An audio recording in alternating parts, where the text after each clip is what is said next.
तो हमारा आखिरी टॉपिक यही था, तो मैं यहीं से चालू करता हूँ। It was the lymphoid organ और द लिम्फ ऑर्गन। एकदम शांत रहिए। और हमें मालूम चला था कि लिम्फ ऑर्गन दो प्रकार के हैं। इनमें से एक लिम्फ ऑर्गन को हम लोग बोलते हैं प्राइमरी,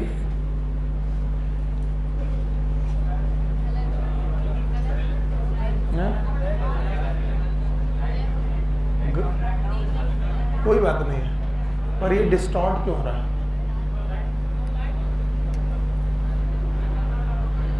ज्यादा डार्क है। बस बस बस। तो एक लिम्फॉइड ऑर्गन है प्राइमरी और दूसरे क्या है सेकेंडरी।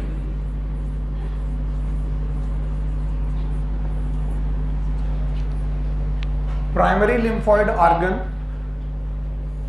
इनमें तीन काम था। पहला काम था फॉर्मेशन, दूसरा काम था मैच्योरेशन और तीसरा काम था एंटीजन सेंसिटाइजेशन और सेंसिटिविटी।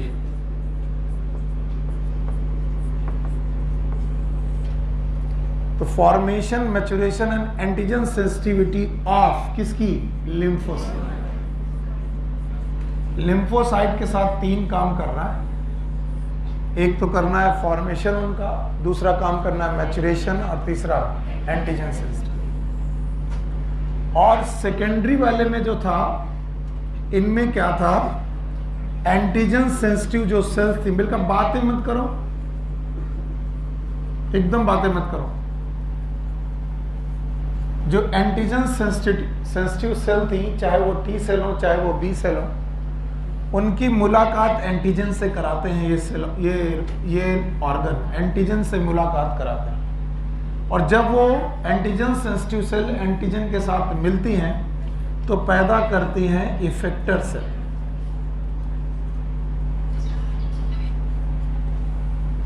और ये इफेक्टर सेल दो प्रकार की हो सकती है, टी सेल और बी सेल। टी सेल वाली जो इम्यूनिटी है वो CMI फुल फॉर्म, और बी सेल वाली HI ह्यूमरल। पक्का? तो हमारे पास बताइए लिम्फॉइड ऑर्गन कितने प्रकार के हैं? एक प्राइमरी और एक प्राइमरी, वो जिनमें formation, maturation and antigen sensitivity है। किसकी? लिम्फोसाइट की। यानी हमारी जो टी सेल और बी सेल है वो एंटीजन के लिए सेंसिटिव कहाँ पर हो जाएंगी? प्राइमरी। और वही जब एंटीजन के लिए सेंसिटिव हो जाएंगी तो उनकी मुलाकात एंटीजन से यहीं पर होगी कि सेकेंडरी में? और सेकेंडरी में जब मुलाकात होगी तो दोनों क्या बनाएंगे? Effector cell. और इफेक्टर सेल कितने प्रकार की इम्यूनिटी पैदा होती है? एक CMI और एक HI। मैंने आपको लिस्ट दी थी और सबसे ज्यादा जरूरी है ये लिस्ट याद रखना, क्योंकि यही से क्वेश्चन पूछा जाएगा। प्राइमरी में दो याद है, एक कौन सा? एक तो बोन मैरो है और दूसरा कौन है? एक बोन मैरो और दूसरा कौन? थाइमस। और यहां मैंने 5 नाम लिखाए थे। एक का नाम स्प्लीन, दूसरा lymph nodes, okay, lymph nodes के अलावा टॉन्सिल, ओके, इसके अलावा पेयर्स पैचेस। क्या पेयर्स पैचेस के बारे में? और इसके अलावा अपेंडिक्स। ये 5 नाम NCERT में लिखे थे और बोला गया था ये दोनों प्राइमरी हैं। बाकी जितने भी लिम्फॉइड ऑर्गन हैं वो प्राइमरी हैं कि सेकेंडरी। अब इन लिम्फॉइड ऑर्गन को एक एक करके पढ़ना है, सबको एक एक करके पढ़ना है। यानी 5 ये पढ़ने हैं और 2 ये पढ़ने हैं। और इनके बारे में डिटेल जो कुछ भी पढ़ाया जा सकता है NCERT में लिखा है। हमें तो केवल यहाँ पर 2 बातें करनी थी, वो मैंने कर ली। और एक सामने लिस्ट बना दी है, मैं हटा देता हूँ इसे। हटा दो। बताओ लिम्फॉइड ऑर्गन कितने प्रकार के? एक कौन? प्राइमरी में कितने? Bone marrow.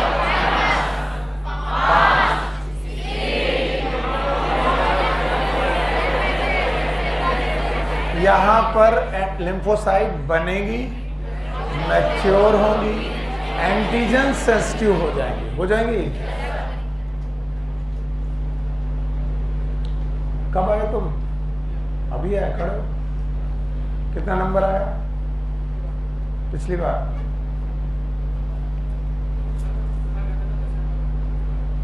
बैठ।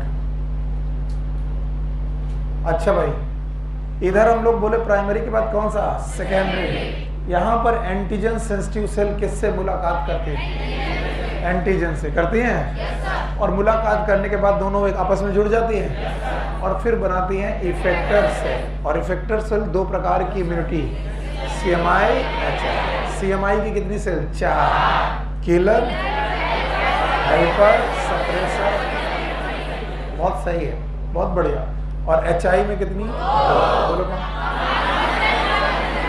प्लाज्मा सेल एंटीबॉडी बनाएंगी।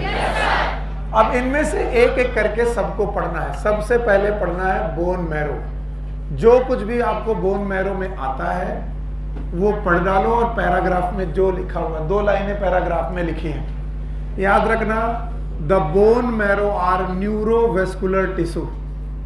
पहला पॉइंट, कभी कोई पूछे व्हाट इज बोन मैरो तो आप बोलिए न्यूरोवेस्कुलर टिश्यू। और बोलिए नहीं, साथ में समझिए। बताइए, न्यूरो का मतलब नर्व, वेस्कुलर का मतलब ब्लड वेसल, यानी नर्व और ब्लड वेसल्स के टिश्यू हैं प्रेजेंट इन लॉन्ग बोन्स। कहां पर बनती हैं? लॉन्ग बोन्स में प्रेजेंट होते हैं। इसके अलावा they are present in cranial bone. Cranial bones, cranial bone का मतलब आपकी सर की बोन्स में भी बोन मैरो होती है। देखिए, जब कभी किसी भी हड्डी को आप देखेंगे तो उसके सेंटर में एक कैविटी पाई जाएगी। मैंने पहले भी बताया था, इस कैविटी का नाम है मैरो कैविटी। बोलो बोलो। और इसी मैरो कैविटी के अंदर, इसी मैरो कैविटी के अंदर आपको नर्व और ब्लड वेसल्स का ग्रुप मिलेगा और इसी पार्ट को बोला जाएगा बोन मैरो। अब ध्यान सुनना, ऑल्दो तुम लोग इतने ऑब्वियस तरीके से चीजों को लेते हो कि तुम्हें लगता है चल रहा होगा तो चल रहा हो, लेकिन जितनी भी ब्लड सेल्स हैं, जितनी भी ब्लड सेल्स हैं वो बोन मैरो में ही बनती हैं। चलो भाई, ब्लड सेल्स के नाम बताओ। RBC, फिर से बोलो। WBC और प्लेटलेट। तो आपको कभी पूछा जाए कि जो हमारी ब्लड में RBC हैं वो कितने दिन में मर जाती हैं? 120 दिन। आज एक RBC बनी, वो जिंदगी भर रहेगी। कितने दिन में? तो 120 दिन के बाद दूसरी नई RBC कहां से आएंगी? Bone marrow. हाँ, प्लेटलेट कहां से आएंगी? और WBC कहां से आएंगी? और WBC कल मैंने आपको पढ़ाई थी 5 प्रकार की, याद है? रादर 2 प्रकार की थी पर दोनों में नाम याद है। याद है? एक का नाम इयोसिनोफिल। बोलो, क्या ये एसिडिक ग्रेन्यूल वाली है? दूसरी बेसोफिल, तीसरी न्यूट्रोफिल। याद आया? जिनका एसिडिक ग्रेन्यूल से लव है इयोसिनोफिल, जो बेसिक ग्रेन्यूल को चाहती है, जो न्यूट्रल को। तीनों ग्रेनुलोफिल्स हैं, इन्हीं को ग्रेनुलोसाइट बोलते हैं। यानी WBC में ग्रेन्यूल्स प्रेजेंट होंगे तो नाम होगा ग्रेनुलोसाइट। ग्रेन्यूल कितने प्रकार के? 2 कि 3? या तो एसिडिक, बेसिक, न्यूट्रल। अब बचती है एक ग्रेनुलोसाइट, 2, एक है मोनोसाइट। बोलो। और एक लिम्फोसाइट। मोनोसाइट और मोनोसाइट और लिम्फोसाइट में कौन हमारी इम्यूनिटी बनाती है? लिम्फोसाइट। कौन? लिम्फोसाइट। तो कल को पूछा जाए लिम्फोसाइट बनती कहां है? और लॉन्ग बोन अपनी गिन लो। सब लोग जो जो मैं कहूं वो गिन लो। एक बार और गिना चुका हूं। फीमर। बोलो। Tibia, fibula, humerus, radius, ulna, clavicle. बोलो। बॉडी की जितनी भी लॉन्ग बोन है वो आपकी बॉडी की लॉन्गिट्यूडनल है, एक्सेप्ट क्लैविकल। ये लॉन्गिट्यूडनल है कि हॉरिजॉन्टल? हॉरिजॉन्टल। इसके अलावा खोपड़ी की बोन, ये लॉन्ग बोन, लेकिन फिर भी इनमें कौन सी कैविटी होती है? Marrow cavity. और इनमें पाया जाता है बोन मैरो। वो जो चिकन मटन खाते हैं वो जानते हैं, मटन अक्सर जब खाते हैं तो जब वो हड्डी तोड़ते हैं सो दे सक समथिंग, क्या वो है, bone marrow. That is blood part. कौन सा पार्ट है, ब्लड पार्ट। और इसीलिए ब्लड पार्ट क्यों है, क्योंकि उसमें तीनों तरीके की सेल बनती है। बोलो कौन, आरबीसी, डब्ल्यूबीसी। हमें दुनियादारी से मतलब नहीं है सर, हम तो इम्यूनिटी पढ़ने आए हैं, और इम्यूनिटी को किससे मतलब है, डब्ल्यूबीसी आरबीसी की बेटा लिम्फोसाइट, डब्ल्यूबीसी में भी किससे, लिम्फोसाइट। और लिम्फोसाइट कितने प्रकार की, दो, एक कौन सी, टी सेल और एक बी सेल। यह है मैक्सिमम जो बोन मैरो में मैं तुम्हें बता सकता था। एनसीईआरटी में तो 2 ही लाइनें लिखी है, बोन मैरो के बारे में बहुत 2 लाइनें लिखी हैं। बस याद रखना, बोन मैरो में बनने वाली सेल यानी यहीं पर फॉर्मेशन हो और यहीं पर मैचुरेशन हो। तो बता रहा हूं, फॉर्मेशन और मैचुरेशन अगर दोनों चीजें यही हो तो ऐसी लिम्फोसाइट को क्या बोलेंगे, बी लिम्फोसाइट। बोलो क्या नाम होगा, वहां पर बी का मतलब बोन मैरो। तो बताओ बी लिम्फोसाइट कहां बनती है और मैच्योर भी कहां होती है। बस इतना सिखाना था मुझे। तो पहला लिम्फॉइड ऑर्गन बोन मैरो, और ये प्राइमरी की सेकेंडरी है, हाँ? चलो इसे बाय करते हैं। इसके बाद आता है थाइमस। थाइमस याद रखना, हमारी चेस्ट बोन के पीछे, इधर देखो सब लोग, इस बोन का नाम है स्टर्नम। क्या नाम है, इसे बोलते हैं चेस्ट बोन। बोलो, चेस्ट बोन के पीछे एक छोटा सा स्पेस है, नाम है मीडियास्टाइनम। क्या नाम है, ये कभी मत भूलना, जिस दिन भी पूछा जाएगा तो आप समझ नहीं पाएंगे what is mediastinum. Mediastinum is a space behind the chest bone, और इसी मीडियास्टाइनम में प्रेजेंट है heart and lung. Heart and, और हार्ट और लंग्स के बीच में एक लोबर आर्गन, लोब आर्गन है, लोब्ड आर्गन, एक लोब्ड ऑर्गन प्रेजेंट है, और इस लोब्ड ऑर्गन का नाम है, यस, थाइमस ग्लैंड। कौन सी gland,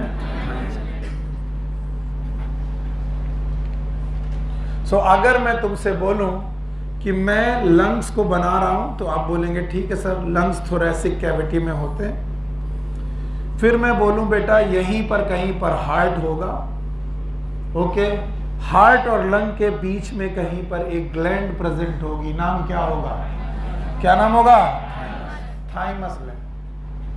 at the time of birth thymus is large size. Birth के समय पर ये लार्ज साइज्ड होती है, और जैसे जैसे प्यूबर्टी आती है, प्यूबर्टी आते आते इट बिकम स्मॉल साइज्ड, और बोलते हैं एडल्टहुड आते आते, बुढ़ापा आते आते ये वेस्टिजियल हो जाती है। कैसी हो जाती है, वेस्टिजियल। यानी बचपन जब हुआ आपका, जब आप पैदा हुए, इस गैलन का साइज छोटा कि बड़ा, और धीरे धीरे छोटा होता गया, प्यूबर्टी आते आते बहुत छोटा, और बड़े हुए तो काम करेगी कि वेस्टिजियल, वेस्टिजियल। इसीलिए इस ग्लैंड को बोलते हैं gland of ageing, gland of ageing. Ageing का मतलब बुढ़ापा। जैसे जैसे आपको अपनी एज पता करनी है, आप थाइमस ग्लैंड का साइज देखकर बता सकते हो। अगर थाइमस ग्लैंड का साइज बड़ा है तो आप यंग एज में हैं, यंग एज के पहले हैं, बचपन में है। धीरे धीरे ये बेटा धीरे धीरे चली जाएगी, और बुढ़ापा आते आते बचेगी कि खत्म हो जाएगी। इस थाइमस ग्लैंड में याद रखना, इसी थाइमस ग्लैंड में बोन मैरो से बनी हुई कुछ सेल, याद करो, लिम्फोसाइट बनती कहां है, बोन मैरो में लिम्फोसाइट बन चुकी है, ओके। और बनने के बाद ये लिम्फोसाइट कहां पर आई है, थाइमस। फिर से बोलो, और ये थाइमस इन्हें माइक्रो एनवायरनमेंट प्रोड्यूस कर रहा है। क्या प्रोड्यूस कर रहा है? यस, इन्हें माइक्रो एनवायरनमेंट प्रोवाइड कर रहा है। मेरे शब्दों को माफ करिएगा, माइक्रो एनवायरनमेंट प्रोवाइड कर रहा है। तो याद रखना, कुछ लिम्फोसाइट बोन मैरो में बनती हैं, बोन मैरो से जाकर के थाइमस में पहुंचती हैं, और थाइमस में पहुंचने के बाद उन्हें क्या मिलता है? और उस माइक्रो एनवायरनमेंट में वो सेंसिटाइज होती हैं। क्या होते हैं? और बन जाती हैं टी सेल्स। क्या बोलेंगे? या पूरा नाम टी लिम्फोसाइट। फिर से बोलो, जहां पर भी एनसीईआरटी में बात लिखी है आप इसे अंडरलाइन कर लीजिए। बताओ, बी सेल कहां बनी? बोन मैरो में। कहां मैच्योर हुई? कहां सेंसिटाइज हुई? Bone marrow, and that's why it is known as B cell. अच्छा बताओ, टी सेल कहां बनी? बोन मैरो में बनी। कहां गई?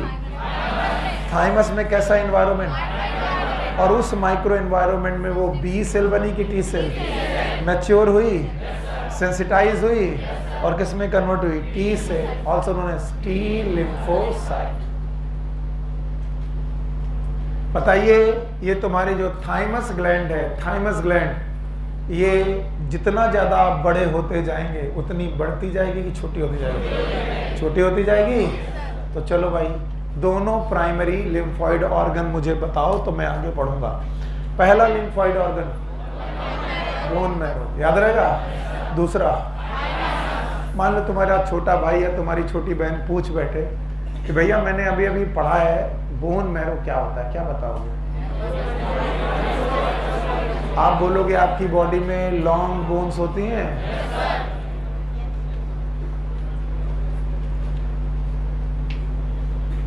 मन नहीं कर रहा तो जाओ, जाओ। सर दर्द कर रहा तो यहाँ तो देखो, दो तरीके का लिहाज होता है। एक लिहाज ऐसा कर रहे हो कि सर बुरा मान जाएंगे, मैं सच में बुरा नहीं मानता हूं। जब आपका बिल्कुल मन ना करे, देखो सब लोग ध्यान सुन लो, अगर किसी दिन इतना हेडेक होने लगे कि बैठे रहने में, क्लास पढ़ने पर भी समझ में नहीं आएगी और बैठे रहने में हेडेक बढ़ रहा है, तो आपको क्या करना है? बैठे रहना है कि उठना है? उठ के घर जाना है और आराम करना है, ताकि बॉडी प्रिपेयर हो सके अगली बार क्लास के लिए।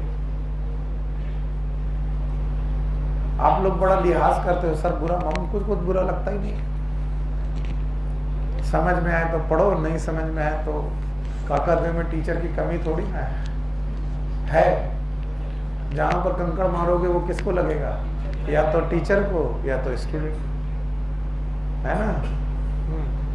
और तुम बैठ के सो रहे हो और तुम ये मांग रहे हो, या हमारे यहाँ पर ये नहीं मिलता है, ये क्या होता है?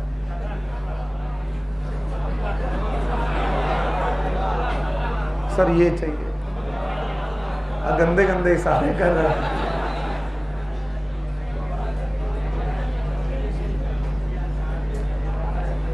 चलो, दोनों प्राइमरी ऑर्गन हो गए। एक कौन और एक पक्का? अब सुनो, तीसरा है स्प्लीन। ये प्राइमरी है कि secondary? It is been saved. जैसे किडनी होती है, ठीक वैसा जिस दिन तुम एमबीबीएस कर रहे होगे, तुमको ये ऑर्गन दिखाया जाएगा और तुम इसे गलत पहचानो, ये प्रोफेसर चाहेगा तुम इसे गलत पहचानो और फिर वो हंसेगा। तुम कहोगे सर ये किडनी है, वो कहेगा पागल हो क्या, ये किडनी नहीं है, कोई और ऑर्गन भी बीन सेव होता है बॉडी में। बताओ कौन सा? स्प्लीन।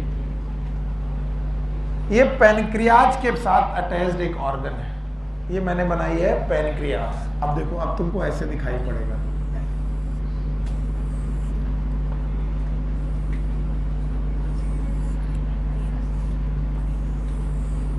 बताओ ये ग्लैंड, वो वाली पक्का?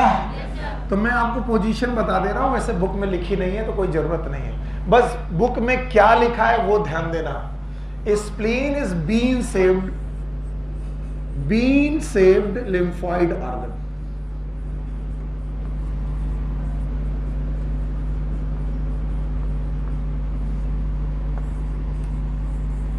लिम्फॉइड ऑर्गन, और यहां पर दो पर्टिकुलर सेल्स बहुत पाई जाती है, एक लिम्फोसाइट और दूसरी फैगोसाइट्स। Lymphocytes and phagocytes.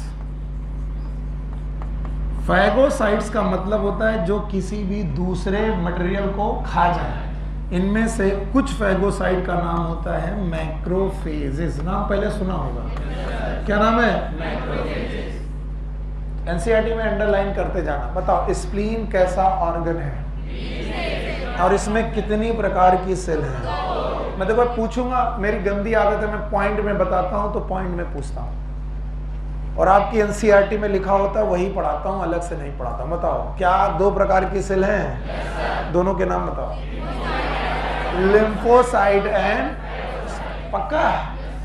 पहला पॉइंट आपको ये याद रखना है कि स्प्लीन में 2 पर्टिकुलर सेल होती है, लिम्फोसाइट एंड फैगोसाइट। एक और पॉइंट, स्प्लीन को माना जाता है ब्लड रिजर्वायर।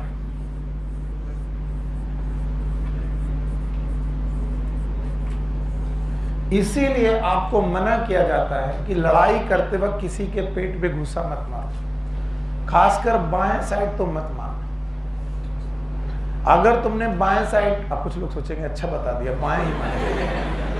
अगर तुमने बाएं साइड मारने की कोशिश की तो ये आ रहा है ईसोफेगस, बोलो क्या जा रहा है?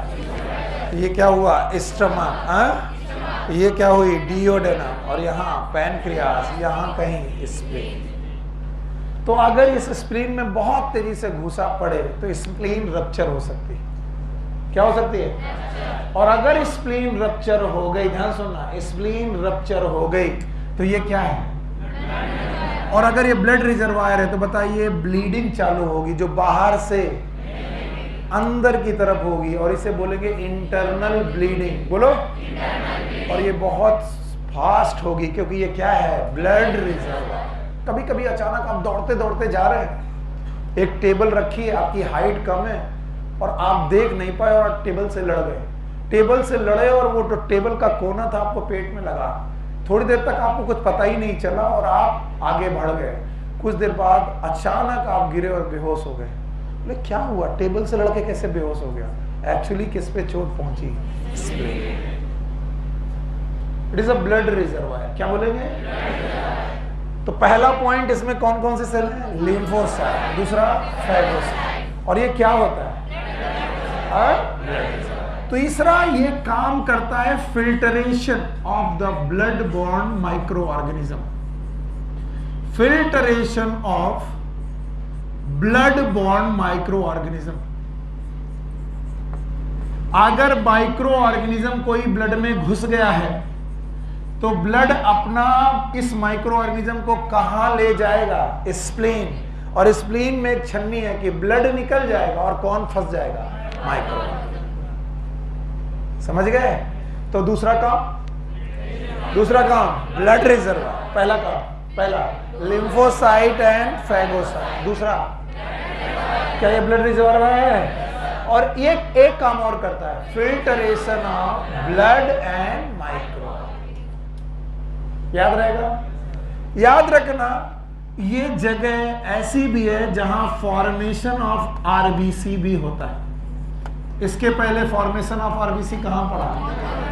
बताओ। बोन मैरो में आरबीसी बनता था, यहां पर भी फॉर्मेशन ऑफ आरबीसी होता है। मैं पॉइंट पूछूंगा, फिर मत बोलना सर समझ में नहीं आया।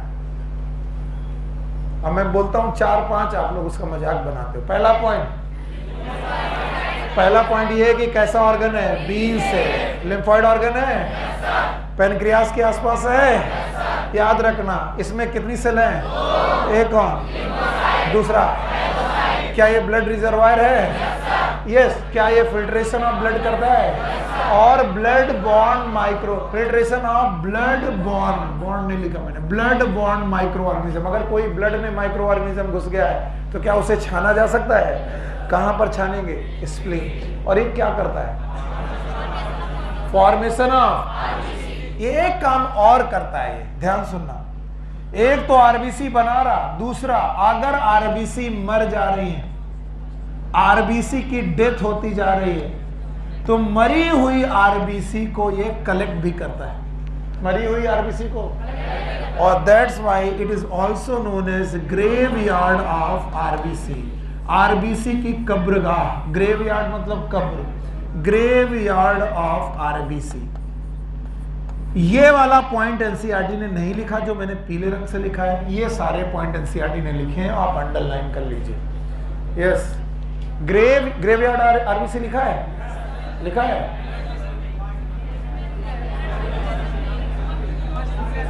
समरी में, सर्कुलेशन में नहीं, यहाँ पर, यहाँ नहीं लिखा, यहाँ पर ये पॉइंट लिखे। चलो कोई बात नहीं, लिखा हो। तो कई बार लोग बोलते हैं क्या बात कर रहे हो सर, आपने तो ग्रेवयार्ड आरबीसी लिखा है, फिर फॉर्मेशन ऑफ आरबीसी भी लिखा है। यस, ये दोनों काम करता है। कैसा कैसा? फॉर्मेशन ऑफ आरबीसी और अच्छा, आप बताओ secondary, everyone, secondary lymphoid organ का काम क्या था? कि वो माइक्रो ऑर्गेनिज्म को, मतलब एंटीजन को पकड़े और लिम्फोसाइट से मिला दें ताकि क्या बन जाए? इसका मतलब इनके अंदर माइक्रो ऑर्गेनिज्म होने चाहिए, हैं। क्या ये ब्लड फिल्टर करते हैं और ब्लड फिल्टर करके माइक्रो ऑर्गेनिज्म को रोक लेते हैं, फिर लिम्फोसाइट आती होंगी, आपस में जुड़ती होंगी, क्या बनाती होंगी? Effector cell. तो बताओ ये प्राइमरी हुआ कि सेकेंडरी? सेकेंडरी। चलो अब इतना बताओ सब लोग, स्प्लीन इज प्राइमरी और सेकेंडरी? हटा दें? बता पाओगे? बताओ कहाँ पाया जाता है? पैनक्रियास की टेल में। पैनक्रियास की हेड में कि टेल में? हाँ? जिनको कलेजी खाने का शौक है, क्या? How many of you know the कलेजी?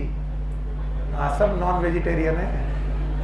कलेजी is nothing but spleen. Yes, कलेजा इज लिवर।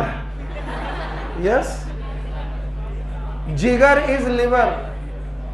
दिल में बसे हो, जिगर में बसे हो तुम, हार्ट में बसे हो तुम, लीवर में बसे हो तुम। जिगर इज लिवर, कलेजा इज लिवर, कलेजी इज। गाना बनाने वाले समझ ही नहीं पा रहे ऑर्गन कौन है, कंफ्यूज है। दिल में बसे हो तुम, जिगर में बसे हो तुम। दिल में तो ठीक है, जिगर में क्या कर रहे हो? जिगर मतलब अच्छा आंखों,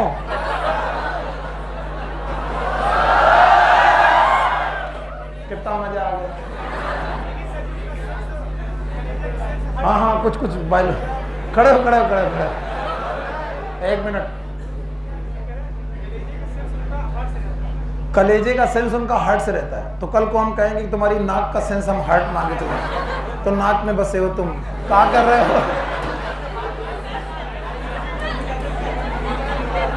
अबे जो है उसका सेंस वही रखो, इधर उधर का सेंस काहे रखते हो? देखो मैंने क्या किया, अपना 10 मिनट बर्बाद कर दिया। क्यों? क्योंकि मैंने तुम्हारी तरफ ध्यान से कुछ चीजें नहीं फेंकी, बदतमीजी कर दी मैंने। मैं बताना चाहता हूं, जब कोई कलेजा कहे तो लिवर, कलेजी, तिल्ली भी बोलते थे। क्या बोलते हैं? तिल्ली, दिल्ली नहीं, तिल्ली। आई थिंक तिल्ली तो तुमने सुना ही होगा। सर के तो कैसे भयानक भयानक नाम बताओ। अच्छा बताओ, क्या ये पैनक्रियास से जुड़ा हुआ ऑर्गन है? 5 पॉइंट बताएं। पहला, लिम्फोसाइट है, पहला पॉइंट। दूसरा point, blood reservoir.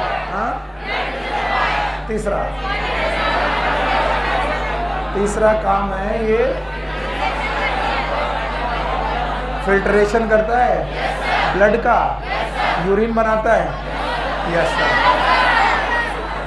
Yes sir. Filtration करके यूरिन बनाना किडनी का, फिल्ट्रेशन करके माइक्रो ऑर्गेनिज्म पकड़ना, फिल्ट्रेशन करके बाइल बनाना लीवर का काम। सुनो, लीवर भी फिल्ट्रेशन कर रहा है, किडनी भी फिल्ट्रेशन कर रही है, स्प्लीन भी फिल्ट्रेशन करके बाइल बनाना। अब अच्छे लग रहा है फिल्ट्रे, हाँ बस कलेजा रुको। और फिल्ट्रेशन करके माइक्रो ऑर्गेनिज्म को पकड़ना और फिल्ट्रेशन करके यूरिन बनाना। समझ गए? तो कैसा, एक बार बता दो फिल्ट्रेशन कहाँ होता है? किडनी में होता है, लिवर में होता है, तीनों जगह होता है। तो एक छन्नी है कि बहुत सारी? अब धीरे धीरे सारी छन्नियों से परिचय होगा जब हम लोग ह्यूमन फिजियोलॉजी पढ़ेंगे। तो यकीन मानो हमें भी बहुत ज़्यादा तेज़ी से इंतज़ार है कि मैं कब human physiology पढ़ाऊँगा।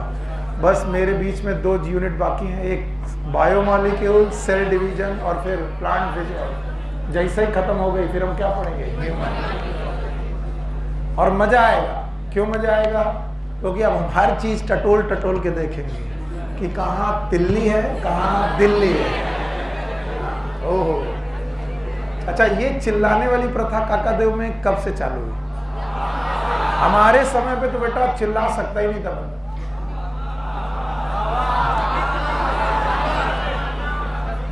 Nirala.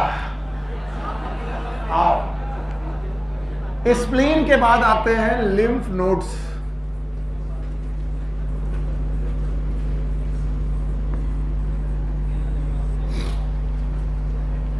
These are the glandular structures sometimes. Glandular structure. Sometimes they are storage structure which stores lymph temporarily. Temporarily lymph को स्टोर करने वाले नोट्स हैं जिनका नाम है लिम्फ नोट्स। एक बात जो हमारे सर्जन ने पढ़ाई, जो हमारे सर्जरी के प्रोफेसर थे, उन्होंने पढ़ाई थी और मेरे दिमाग में बस गई थी, आज मैं आपको बता दे रहा हूं, समझ में आए तो ठीक जाए। लिम्फ नोड्स जो होते हैं ये लोकल इन्फेक्शन को फिल्टरेट करके माइक्रो ऑर्गेनिज्म को अपने पास बुला देते हैं। फिर से, अगर आपके हाथ में चोट है कहीं पर भी तो यहाँ की गिल्टियां फूल जाती हैं। गिल्टियां फूलना मतलब लिम्फ नोड इन्फ्लेम हो जाते हैं। क्यों? क्योंकि इस इन्फेक्शन का जो भी बैक्टीरिया होगा वो लिम्फ नोड तक पहुंचेगा। बचपन में आपको पैर में फुंसी हुई होगी, फुंसी पैर में है लेकिन आपको ग्रोइन रीजन में, किस रीजन में? ग्रोइन रीजन की गिल्टियों में स्वेलिंग मिलेगी। यस और no?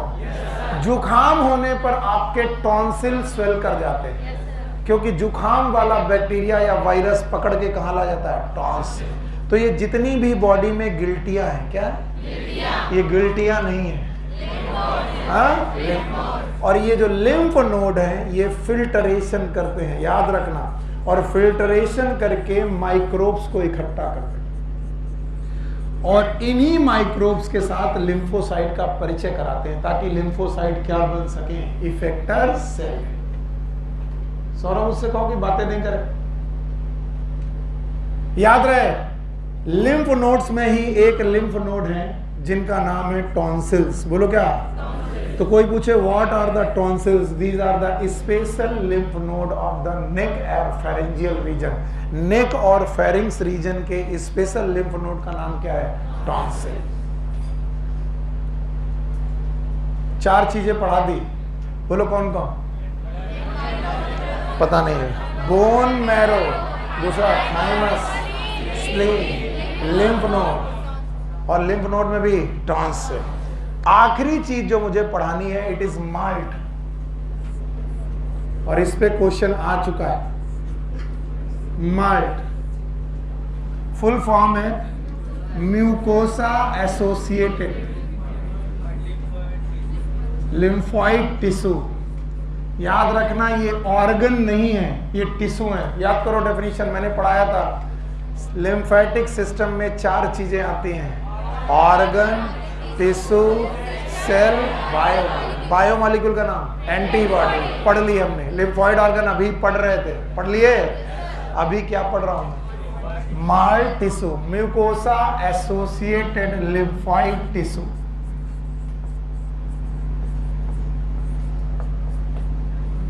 Mucosa associated lymphoid tissue बोलते हैं हमारी जीआई ट्रैक्ट को अगर पढ़ा जाए, गैस्ट्रो इंटेस्टाइनल ट्रैक्ट को अगर पढ़ा जाए तो हमारी जीआई में 4 लेयर, कितनी लेयर?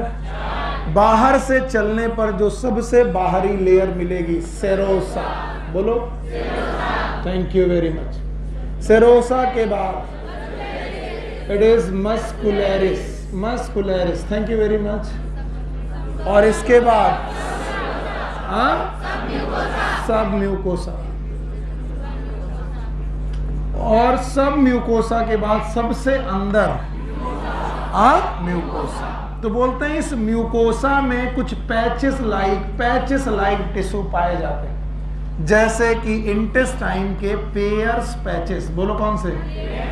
Pairs patches. और ये पेयर्स पैचेस किसका एग्जाम्पल है? Malt. What is malt? Mucosa associated lymphoid tissue. बोलो, म्यूकोसा एसोसिएटेड।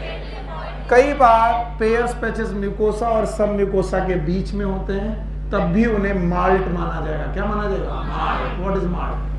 Mucosa associated. कई बुक आपको सब म्यूकोसा पढ़ाती, कुछ लोग म्यूकोसा पढ़ाती। आप लोग घबराना मत, ये उन्हीं टिश्यू में आएंगे जो म्यूकोसा से एसोसिएट होंगे। Malt. What is full form? Mucosa associated lymphoid.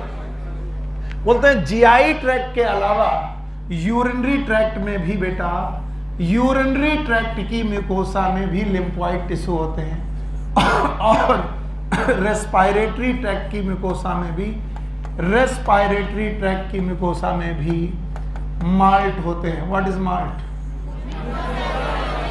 और ये बॉडी के जितने लिम्फोइड टिश्यू हैं उनका लगभग 50%, लगभग। तो अगर मेरी बॉडी में 100 लिम्फोइड टिश्यू हैं तो 50 कहाँ से होंगे? माल्ट से। Mucosa associated lymphoid tissue. और ये लाइन अंडरलाइन कर लीजिए, कितना percent? 50%। 50% tissues they belong to MALT. MALT का मतलब क्या हो गया? Mucosa associated lymphoid. और तुम्हारा टीचर इतना पढ़ाने के बाद तुमसे क्या उम्मीद रखता है कि केवल तुम नाम बता दो मैं खुश हो जाऊंगा? आज 6 चीजें पढ़ा दी हैं, तुम अगर नाम बता दोगे तो मजा आ जाएगा। बोलो पहले। बोन मैरो, थाइमस,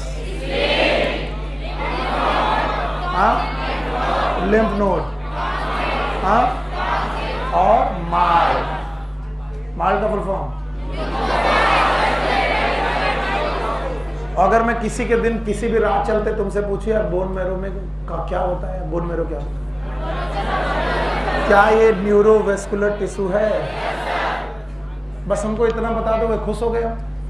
अगर मैं पूछूं कि भाई मीडिया स्टाइनम में एक ग्लैंड है, ग्लैंड ऑफ एजिंग, प्यूबर्टी तक आते आते छोटी, बर्थ में बहुत बड़ी, और एडल्ट तक आते आते खत्म हो गई। अच्छा, मेरी बॉडी में ढूंढोगे तो मिलेगा कि वेस्टिजियल? लेकिन अगर बच्चे में ढूंढोगे तो थाइमस बड़ा, और आप लोग प्यूबर्टी अभी अभी क्रॉस किए हो, बहुत बड़ा कि छोटा? You got my point? इसके बाद हम लोगों ने पढ़ा तीसरा ऑर्गन है स्प्लीन। बोलो क्या नाम? क्या ये ब्लड रिजर्वायर है? किसी दिन आप फेडअप होकर के पूछोगे सर ब्लड रिजर्वायर कितनी जगह है? बहुत जगह है। उनमें से एक स्प्लीन भी है। क्या ब्लड फिल्ट्रेशन कई जगह हो रहा है? जैसे किडनी में यूरिन बन रहा है, ओके, लीवर में बाइल बन रहा है, और स्प्लीन में माइक्रो पकड़े जा रहे हैं, हो गया। क्या यहाँ आरबीसी बनती है? क्या ये ग्रेवयार्ड आरबीसी है? हो गया। फिर टॉन्सिल, किसी भी लोकल टिश्यू में, याद रखना, थोड़ा डॉक्टर बनने की प्रक्रिया में आओ। दुनिया का यानी बॉडी का हर टिश्यू, तो बॉडी का अपना एक ड्रेनेज लिम्फ ऑर्गन में जरूर डालता है। अगर मुझे यहाँ इन्फेक्शन हुआ तो यहाँ की गिल्टियाँ, यहाँ कहीं इन्फेक्शन हुआ यहाँ की गिल्टियाँ, हाथ में यहाँ की, इसके अलावा ब्रेस्ट के नीचे, चेस्ट के नीचे। अगर मैं एक्सरे दिखा दूंगा तो एक्सरे में जाने कितनी गिल्टियाँ, और उन्होंने यही गिल्टियाँ दिखाने के लिए एक डायग्राम आपकी बुक में बनाया है। देखो सब लोग, बनाया है। ये सब गिल्टियाँ हैं जो तुम्हारे सामने ब्लैक कलर की लिम्फोइड सिस्टम बना है। ये पूरी बॉडी में लिम्फोइड ऑर्गन बने हुए, इनको देखो और इनको समझो। तो बताओ, लिम्फ नोड्स किसी पर्टिकुलर लोकेशन में कि बॉडी में? हर लोकेशन, बॉडी में। और फिर हमने लास्ट पढ़ा माल्ट। बोलो क्या? What is malt? 3 सिस्टम पढ़ाए। बोलो, जीआई, रेस्पिरेटरी, जेनाइटल, यूरिनरी। याद है, जेनाइटो यूरिनरी। यहाँ पर म्यूकोसा से एसोसिएटेड टिश्यू हैं, इनमें से एक का नाम पेयर्स पैचेस। जब मैं जीआई पढ़ाऊंगा पेयर्स पैचेस से आपकी मुलाकात कराऊंगा और मैं बोलूंगा Peyer's patches are lymphoid tissue which is the part of MALT. पक्का? और इस तरीके से 3 दिनों से हम केवल इम्यूनिटी पढ़ रहे थे और इम्यूनिटी से जुड़ी हुई हर बात पढ़ी जो एनसीईआरटी में लिखी थी, और उसी इम्यूनिटी को धोखा देने वाली एक बीमारी नाम है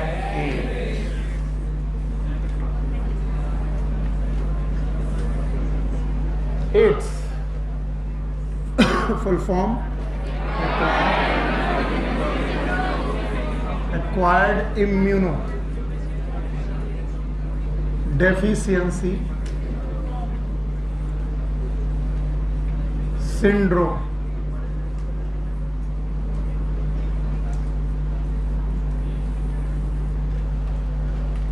इसके हर एक शब्द की एक मीनिंग है। पीछे से उठाते हैं, पहले उठाते हैं सिंड्रोम। कभी पूछा जाए what is syndrome? It is a group of symptoms, एक सिम्टम की ग्रुप ऑफ सिम्टम्स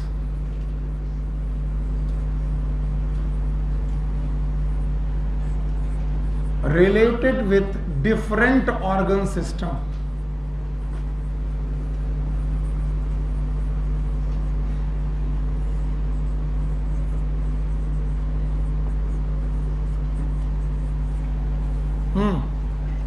चलिए, अब आपको पहचानना है कि मैं नॉर्मल सिम्टम पढ़ रहा हूं कि सिंड्रोम पढ़ रहा हूं। ध्यान से सुनना। मुझे एक बीमारी हुई जिसमें नाक बह रही है, नाक बंद है, सांस लेने में तकलीफ हो रही है, खराश है। क्या ये सिंड्रोम है? तो ग्रुप ऑफ सिम्टम तो है, ग्रुप ऑफ सिम्टम है, लेकिन एक ही सिस्टम से है। कौन सा? रेस्पायरेटरी। फिर से सुनो, नाक बह रही है, नाक बंद सी है, म्यूकोसा स्वेलन है, सांस लेने में तकलीफ है। बताओ ये सारे सिम्टम एक हैं कि ग्रुप? लेकिन ये ग्रुप ऑफ सिम्टम अलग अलग ऑर्गन सिस्टम से कि एक, और एक ऑर्गन सिस्टम से बहुत सारे सिम्टम अगर आए तो सिंड्रोम। अब पढ़ो definition. Group of symptom related with different organ system. अब सुनो, एक बच्चा है जिसका पेट बड़ा हो गया, पॉट बेली, पाम क्रीजेस हो गई हैं, पामर क्रीजेस, बंदरों जैसी क्रीजेस, सीमियन क्रीजेस हो गई हैं, हैबिचुअली ओपन माउथ रहता है, आंखें खुली रहती, मंगोलॉइड हो गई हैं, हेड का साइज छोटा हो गया है, मेंटल डिसऑर्डर हो गया है, डाउन सिंड्रोम। कौन सा? तो बताओ, मैंने एक सिम्टम बताया कि बहुत सारे, और सारे एक ही सिस्टम से कि अलग अलग? तो बहुत सारे symptom is not syndrome, no. बहुत सारे सिम्टम, लेकिन हर सिम्टम एक ऑर्गन से कि अलग अलग, तब क्या कहलाएगा? सिंड्रोम। तो एड्स एक सिंड्रोम है जिसमें एक्वायर्ड इम्यूनिटी की डेफिशिएंसी हो जाती है। एक्वायर्ड इम्यूनिटी, ये वो इम्यूनिटी है जो बर्थ से मिली है कि बाद में? हाँ, इसका मतलब है ये वो इम्यूनिटी है जो आपने सीएमआई के रूप में कमाई थी। What is CMI? और आपने एचआई के रूप में कमाई थी। What is HI? और ये इन्नेट है कि एक्वायर्ड? तो बताओ, ये वो इम्यूनिटी है जो बचपन से प्रेजेंट है कि बाद में मिली? तो जो बाद में इम्यूनिटी मिली उसका लॉस होता है। बताओ, स्किन का लॉस भूल गए? अरे इन्नेट इम्यूनिटी थी, इन्नेट इम्यूनिटी बाद में मिली कि बचपन से? 4 बैरियर थे, नाम बताओ।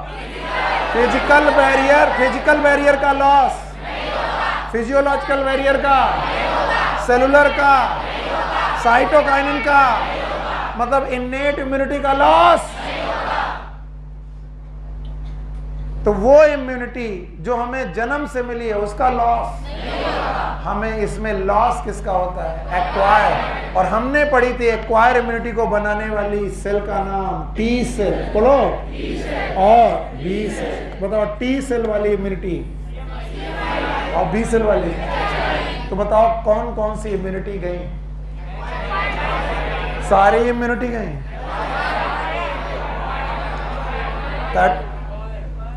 सारी इम्यूनिटी गई।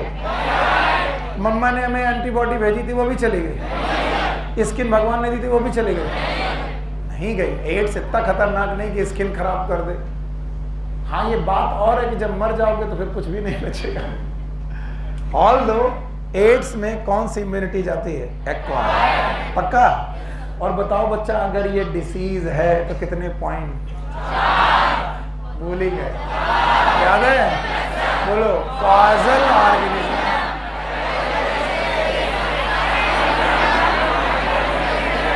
डायग्नोसिस एंड, और हमने आज तक कोई डिसीज इन 4 पॉइंट के अलावा कुछ पढ़ाई है?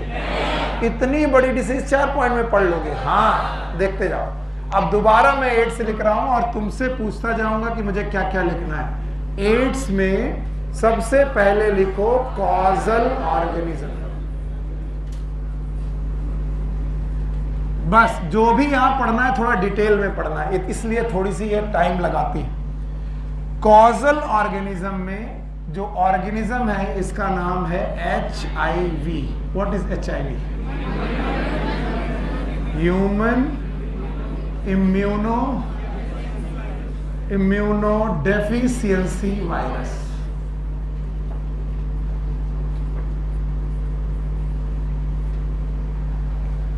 ये एक आरएनए वायरस है,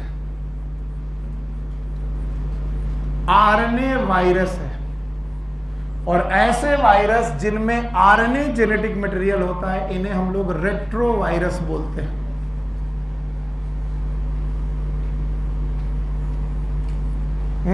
खड़े हो, पिछले साल मुझसे पढ़े हो? खड़े हो। Why RNA virus are known as retro viruses.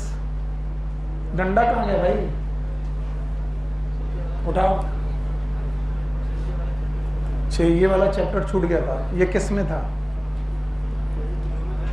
Human health and disease मैंने पढ़ाई नहीं था, वो रखा है ऊपर, वो रखा ऊपर। ये ह्यूमन हेल्थ एंड डिसीज में लिखा ही नहीं है, ये लिखा है मॉलिक्यूलर बेसिस ऑफ इनहेरिटेंस। हाथ निकालो, वो भी नहीं पढ़ा। बताओ, जेनेटिक मटेरियल 2 होते हैं, एक आरएनए और एक DNA। पहले कौन आया? बाद में पुराना कौन? नया कौन? तो बताओ, आरएनए और डीएनए में नया जेनेटिक मटेरियल, पुराना। तो जो लोग पुराना ख्याल रखते हैं उनका दिमाग रेट्रो होता है। रेट्रो म्यूजिक मतलब नया म्यूजिक की पुराना। और वो वायरस जिसमें पुरानी चीज है, पुरानी मतलब आरएनए, नहीं आया। तो बताओ, रेट्रो वायरस का नाम रेट्रो वायरस क्यों है? क्योंकि उनका जेनेटिक मटेरियल डीएनए है। They have the RNA as a genetic material. और सब लोग ये डायग्राम बनाएंगे, एनसीईआरटी में नहीं है फिर भी याद रखना।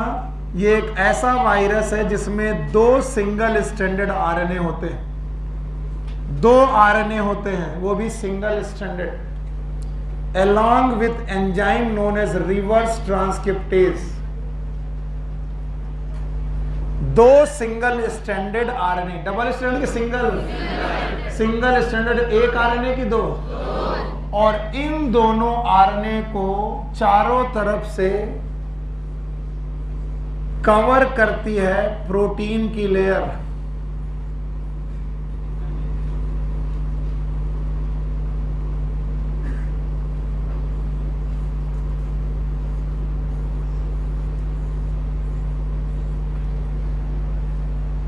अब मैं नामकरण कर रहा हूं। ये रहे भैया आरएनए, और वो भी एसएस। What is SS? और जिनमें एक एंजाइम है, नाम है रिवर्स ट्रांसक्रिप्टेज। रिवर्स ट्रांसक्रिप्टेज नाम का एंजाइम ये लेकर के चलते हैं। साथ में इनके पास एक प्रोटीन कवरिंग है, इस प्रोटीन कवरिंग का नाम होता है P24। जानते हो मैं एक्स्ट्रा पढ़ा रहा हूं क्योंकि ये बहुत इंपॉर्टेंट टॉपिक है, इसलिए एक्स्ट्रा पढ़ा रहा हूं। P मतलब प्रोटीन, 24 मतलब 24 इसका कुछ कोड है। इसके बाद इसमें एक और प्रोटीन लेयर होती है,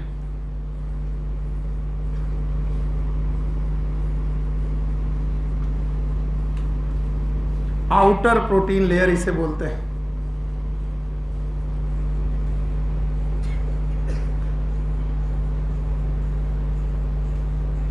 and this protein layer is known as P17। P मतलब प्रोटीन, 17 मतलब इसका कोड है। इसके बाद इसमें लिपिड की बाइलेयर होती है।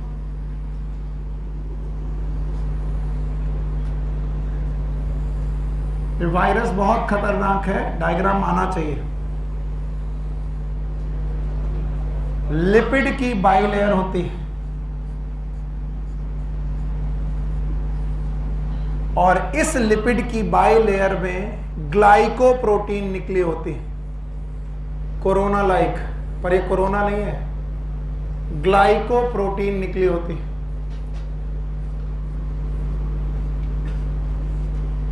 तो जो ये रैकेट जैसा दिखाई पड़ रहा है, इट इज प्रोटीन और ग्लाइकोप्रोटीन, ग्लाइकोप्रोटीन।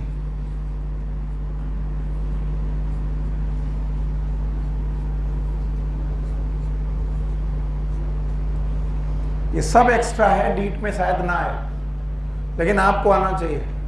और इन ग्लाइकोप्रोटीन को जीपी बोलते हैं। What is GP? हाँ, ग्लाइको। इनमें से कुछ ग्लाइकोप्रोटीन होती हैं 41 कोड की और कुछ ग्लाइकोप्रोटीन 120 कोड की होती हैं, 120। जिसका मन ना करे वो ना बनाए, कोई जरूरत नहीं है, कोर्स में नहीं है, कोई जरूरत नहीं है, आपको बनाने की जरूरत नहीं है। बस मुझे बनाना था, क्योंकि एक बार अगर मुझे आता है तो मैं कहीं कोई क्वेश्चन फंसे तो आ जाए। तो बताओ, इस वायरस में केवल प्रोटीन और आरएनए की लिपिड भी? प्रोटीन के अलावा ग्लाइकोप्रोटीन। बस ये सिखाना चाह रहा था। बताओ कितने सिंगल स्टैंडर्ड आरएनए? उनमें कौन सा enzyme? Reverse transcriptase. Reverse transcriptase नाम का एंजाइम। इसके बाद एक प्रोटीन की कोड, बोलो कौन सी? P24। फिर एक प्रोटीन की कोड P70, बोलो। उसके बाद लिपिड की कोड, कितना? लिपिड की। और उनमें क्या निकले हैं? Glycoprotein GP41 and GP120। ये है इसकी बनावट, एड्स के वायरस की बनावट, जो आप कहीं पर भी गूगल करोगे मिल जाएगी। ऐसा जरूरी नहीं कि ये डायग्राम मेरे से ही देखने की जरूरत है, आप गूगल करिए, एड्स वायरस आपके फोन पे आ जाएगा, आप देख लीजिए और पढ़ लीजिए। हाँ, हटा दें।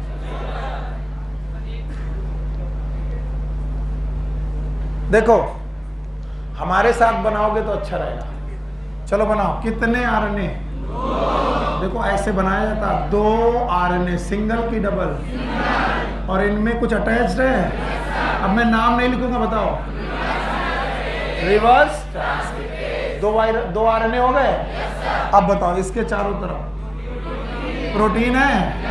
चलो प्रोटीन बना दो। अब प्रोटीन जल्दी जल्दी बना देंगे हम। अब हम वैसा बनाएंगे नहीं। बन गया? बताओ ये प्रोटीन कौन सी? 24। एक प्रोटीन कोट और है, बोलो। P24 की 17। हाँ, अच्छा। इसके बाद लिपिड है, लो लिपिड ले लो, बाई लेयर हो गई। और इसमें कुछ रैकेट जैसा निकला है, बोलो कौन? ग्लाइको। इसमें कौन सी रॉकेट साइंस है जो तुम्हें समझ में नहीं आ रहा? सर थोड़ी देर रुक जाओ, थोड़ी देर रुक जाओ। ये बताओ क्या है? डीएनए। 1 की 2? ये भी पता चल गया, 1 आरएनए की 2। और उनके पास एंजाइम है? नाम बताओ। फिर इसके बाद प्रोटीन कोड है 24 की 17। फिर इसके बाद और है प्रोटीन 17। इसके बाद लिपिड है, फिर उसमें ग्लाइकोप्रोटीन जीपी। जीपी कौन कौन? 40 और 120। अगर नहीं आया तो कोर्स में है ही नहीं, ना आए और अच्छी बात है। एक्स्ट्रा हम लोग पढ़ते हैं, पढ़ के भूल जाते हैं। बताओ इसका कॉजल ऑर्गेनिज्म तो भैया हमने एड्स में 4 पॉइंट पढ़ाने का वादा किया, मैंने पहला पॉइंट अभी खत्म किया, पहला पॉइंट। और हर बंदे को कॉजल ऑर्गेनिज्म से परिचय हो चुका है, हो चुका है। अब कॉजल ऑर्गेनिज्म के बाद दूसरा पॉइंट, पैथोजेनेसिस। भाइयों बहनों शांति से और एक एक पॉइंट को पकड़ेंगे, क्योंकि हर पॉइंट यहां बहुत एक्सप्लेन किया गया, बातें मत करो। पैथोजेनेसिस में पहला पॉइंट है इन्वेजन। बोलो इन्वेजन।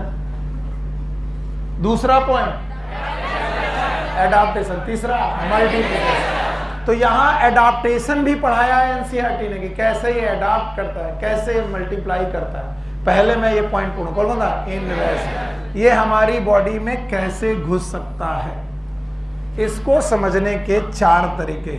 और हर रेडियो की न्यूज में, हर टीवी के प्रोग्राम में आपको ये चारों तरीके बार बार सिखाए जाते हैं। एड्स का वायरस 4 तरीके से बॉडी में घुस सकता है, और ये चारों तरीके बॉडी फ्लूइड से रिलेटेड है। किससे?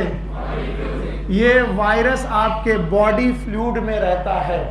तो अगर किसी दूसरे ऑर्गेनिज्म को, जिसको भी ये वायरस हुआ है, उसका बॉडी फ्लूइड आप तक आ गया, कौन सा फ्लूइड, तो आपको इसके होने के चांसेस हैं। बॉडी फ्लूइड के नाम है सलाइवा, नाम बोलो सलाइवा। दूसरा है लिम्फ, बोलो। तीसरा है ब्लड, बोलो। चौथा है सीमेन, बोलो। चलो फिर से बोलो, सलाइवा, बोलो। एक बड़ा क्यूरियोसिटी वाला क्वेश्चन है, जैसे मैं क्लास यहां से बाहर करूंगा, लोग मुझसे बोलेंगे सर सलाइवा एक्सचेंज से हो जाता है, और बहुत क्यूरियोसिटी से पूछते, पता नहीं क्यों। वो सोचते हैं कल से जूठा पीना चालू करें, पीना चालू करें। सलाइवा एक्सचेंज जब एक ऑर्गेनिज्म से दूसरे ऑर्गेनिज्म में लगभग 1 से 1.5 लीटर का हो, किसका, यानी किसी का सलाइवा आप कितना लीटर पी जाए, और ये कब हो सकता है तुम जानो।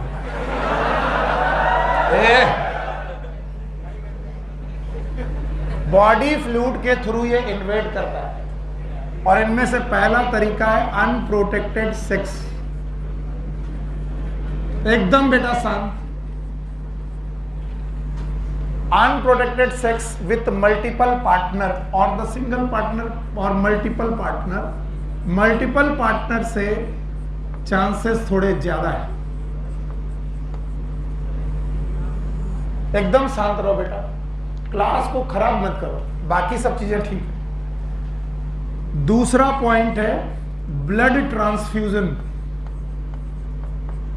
अगर गलत ब्लड आपको चढ़ गया और उस ब्लड में अगर एचआईवी था तो अब गया।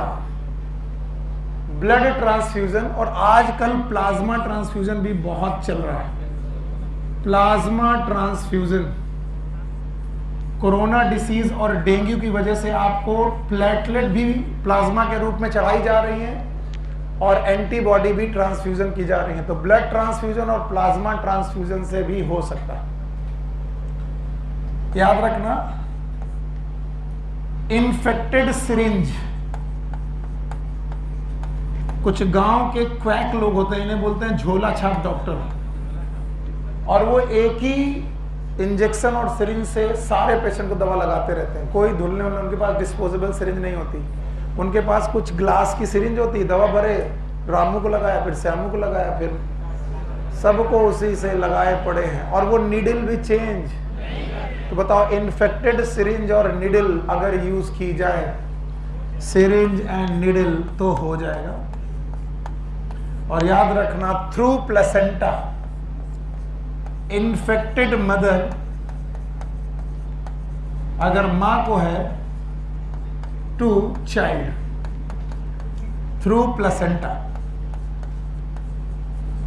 ये 4 मुख्य वजह हैं जिससे इसका इन्वेजन आपकी बॉडी में हो सकता है। ये वायरस आपकी बॉडी में 4 तरीके से एंट्री मार सकता है। पहला, unprotected sex with multiple partner, blood transfusion और प्लाज्मा ट्रांसफ्यूजन। तीसरा, इन्फेक्टेड सिरिंज। और चौथा इन्फेक्टेड मदर टू चाइल्ड। इसलिए सरकार ने आपको हिदायतें दी हैं और बोला है हाई रिस्क ग्रुप से बचे। जो मैं ग्रुप लिखने जा रहा हूं इन लोगों से बचने की कोशिश किया करो, चाहे कितना भी अच्छा दोस्त हो, अगर वो इस ग्रुप को बिलोंग करता है तो आपको बचना है। हाई रिस्क ग्रुप में पहला रिस्क ग्रुप है intravenous drug addict. Intravenous drug addict, कुछ लोग ड्रग्स लेते हैं और वो भी वेन में लेते हैं। कहां पर? वेन में ड्रग्स के इंजेक्शन लेते हैं। और ड्रग्स के इंजेक्शन जब वो वेन में ले रहे होते हैं तो अपनी दवाई सीधे ब्लड वेन में डालते हैं, वेन के ब्लड में डालते हैं। और नशे में उन्हें याद नहीं रहता, उसने डाला फिर उसी निडल से दूसरे ने डाला। और तुमने सुना होगा एक हमारा राज्य है, क्यों किसी का नाम ले, वैसे पंजाब, आपने उस पर एक मूवी भी बनी है, वहां पर इसके केसेस बढ़ रहे हैं। तो अगर कोई ग्रुप इंट्रावेनस ड्रग एडिक्शन कर रहा है, आप उससे बचिए। हाई रिस्क ग्रुप है, इसके साथ मत जाइए। और प्रोस्टिट्यूशन और the sex with multiple partner. Prostitution वेश्यावृत्ति हिंदी में बोलते हैं इसे, मल्टीपल सेक्स पार्टनर, ये एक हाई रिस्क ग्रुप है, इससे बचिए। बोलने में और पढ़ाने में कोई दिक्कत नहीं मुझे, लेकिन बदतमीजी मत करिएगा। जितने भी ट्रक ड्राइवर्स हैं ये हाई रिस्क ग्रुप में आते हैं, because they are involve in multiple sex partner during their journey. इसीलिए इंडिया में ऐसे लोगों से बचने के लिए बोला गया है। इंट्रावेनस ड्रग एडिक्ट से बचना है, प्रोस्टिट्यूशन करने वाले लोगों से बचना है। तीसरा रिस्क ग्रुप है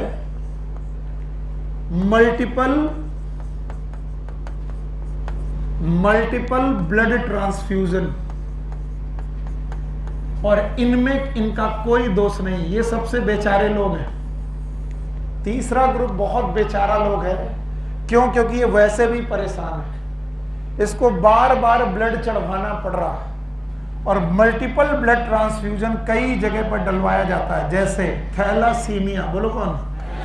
किसी बच्चे को थैलासीमिया है तो उसे बार बार ब्लड चढ़वाना पड़ेगा, तो चांसेस है कि उसे एड्स भी हो जाएगा। कभी ना कभी किसी ना किसी दिन उसको गंदा ब्लड मिला और उसे हो जाएगा एड्स। सिकल सेल अनीमिया नाम सुने हो? इसमें भी बार बार ब्लड चढ़वाना पड़ता है। याद रखना, डेंगू इसके रिस्क ग्रुप में नहीं आता, चिकनगुनिया इसके रिस्क ग्रुप में नहीं आता, क्योंकि डेंगू में बार बार ब्लड ट्रांसफ्यूजन, कि इस साल भी डेंगू हुआ, अगले साल भी हुआ, फिर अगले साल हुआ, तो हर साल हम डेंगू में ब्लड चढ़वा रहे हैं, ऐसा नहीं।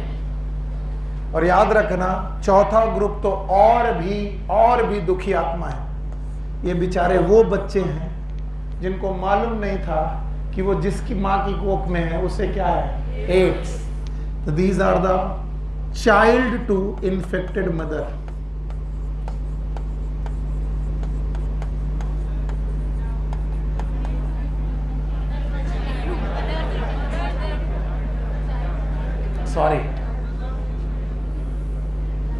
सॉरी,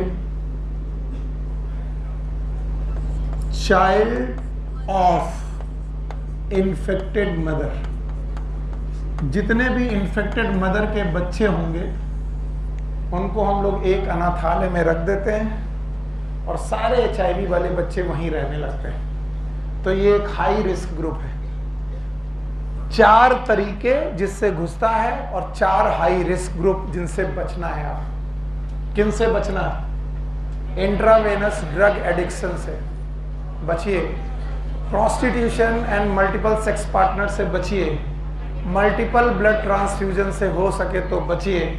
और अगर आपकी पास कोई ऐसे बच्चे हैं जिनकी माँ को था, तो वो तो बच ही नहीं सकते, क्योंकि वो किसके थ्रू आएगा?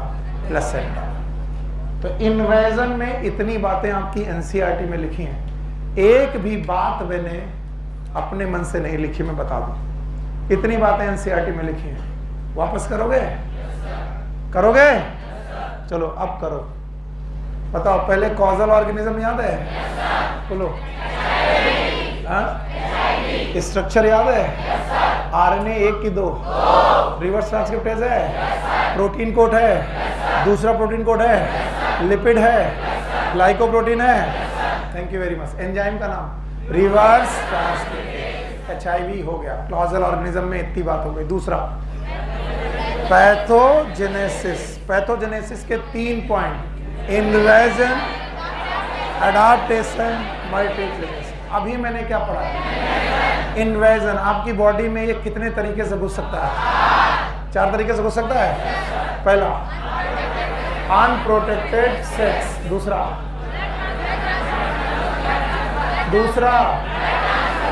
मल्टीपल ब्लड ट्रांसफ्यूजन, तीसरा इन्फेक्टेड सिरिंज, चौथा मां से बच्चे। और इस वजह से, इन 4 कारणों की वजह से 4 रिस्क ग्रुप है। कितने ग्रुप हैं?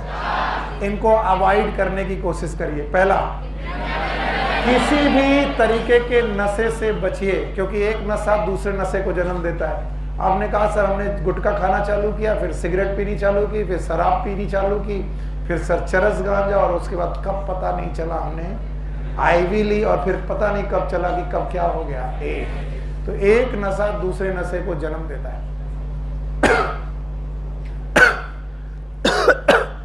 इससे बचिए। आपका यंग जो ये जनरेशन है, ये बहुत गलत तरीके से, आई एम सॉरी, मैं किसी की पर्सनल लाइफ के बारे में कुछ नहीं कहना चाहता हूँ, मैं इन जनरल कह रहा हूँ। जैसे मैं आजकल कभी कभी किसी रेस्टोरेंट में गया, क्या कभी कभी मैं कहीं पर घूम रहा हूँ, तो मैं देख रहा हूँ कि आजकल एक अजीब सी संस्कृति जन्म ले रही। लोग हुक्का बार जाने लगे। वो क्या करते हैं, वहां पर लड़के इवन हुक्का पी रहे हैं, गुड़ गुड़ गुड़ गुड़ गुड़। तो पहले तो वो धुआं से पीती रहती है, फिर एक दिन उनमें से इनका एक दोस्त थोड़ा सा निकोटीन डालता है, उसमें बड़ा मजा आया। अगले दिन उसमें माल डालता है। What is mall? ड्रग्स। अभी तुमने देखा मुंबई में कितने एक्ट्रेस, सारे के सारे सब नशेड़ी, और पूरी जनता ही बर्बाद होती जा रही है। और इन नशे की खास बात मैंने देखे, बहुत पास से लोग देखे, मेडिकल कॉलेज के हॉस्टल्स में ऐसा कोई चीज नहीं जो मैंने देखी नहीं। हमारा पार्टनर जो रूम पार्टनर था, मैंने देखी नशा क्या होता है।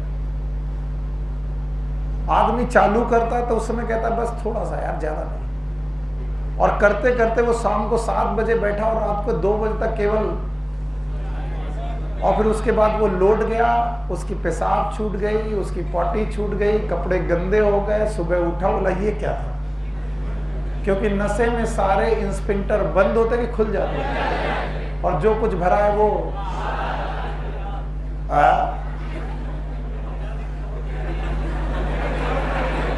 समझ रहे हो? और ऐसा भी नशा क्या कि उसके खिलाफ सरेंडर ना कर पाओ, मतलब उसके साथ सरेंडर कर दो तुम, और तुम लोग सबसे प्रोन हो, और मेरा बस बजे तो तुम सबको मैं ऐसे प्रोटेक्ट कर लूं और ना करने दूं। पर मैं जानता हूं तुम में से बहुत सारे लोग सिगरेट पीने लगे,